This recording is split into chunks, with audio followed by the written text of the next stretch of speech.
17th century. Now let's cover the flute in the 17th century. Mixed consorts were now in Vienna, Florence, England, and Germany. The first major flute event happens in 1600 with Aurelio Virgiliano's Il Docimiello, Book 2. Intended for several instruments, including the flute, are the first printed solo flute pieces that have still survived. In Italy, the flute goes back to being thought of as something Germanic. German musicians and composers drew inspiration from their Venetian friends, including Monteverdi. Several German composers, including Schein, the predecessor of J.S. Bach, at the Thomas Kirche in Leipzig, all wrote sacred mixed ensemble music that included the flute. Monteverdi became the first Venetian composer to specifically call for a transverse flute in his Vespers of 1610. Later, in 1619, we get another major musical treatise, Syntagma Musica. Praetorius attempted to write about all the musical knowledge of his time. There are some important flute finds in his treatise.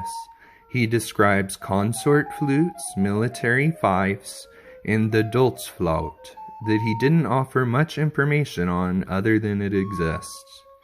He also says the flute consort should have 3 tenor flutes for the upper part and another instrument or voice for the bass part. In another 17th century treatise, Harmonie Universelle of 1636, Marin Mersenne admitted he didn't understand wind instruments all that well.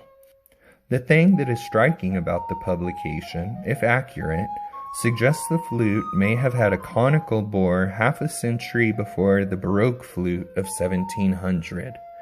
For those that don't know, a cylindrical bore would be like a toilet paper roll, totally straight and like a cylinder. So a conical bore would just be gradually tapered in size like a cone. It's just really long and very gradual on a conical flute. Important things were also happening in the Netherlands. Jacob van Eyck published his Der Flauten Losthof. He wrote it for a recorder or a discant flute in G. Dutch artists painted small transverse flutes.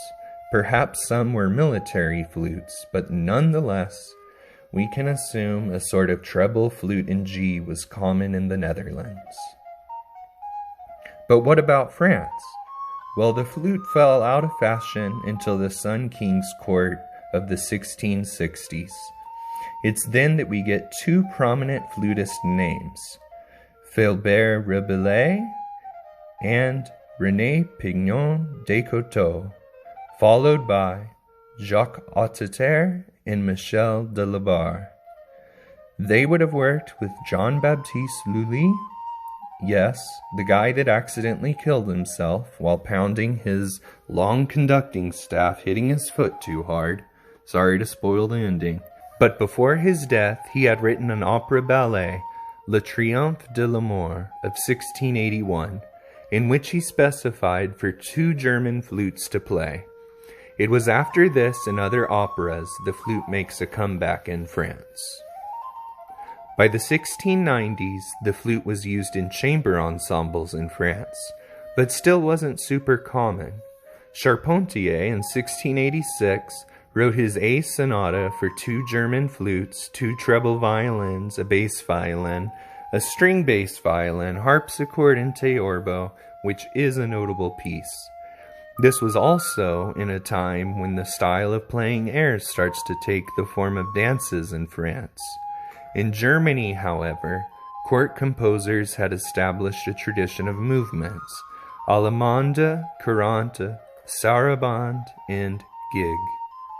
North of France, in England, a 3-pieced flute is made in 1690 by P. J. Bresson, and it emerges in France around the same time.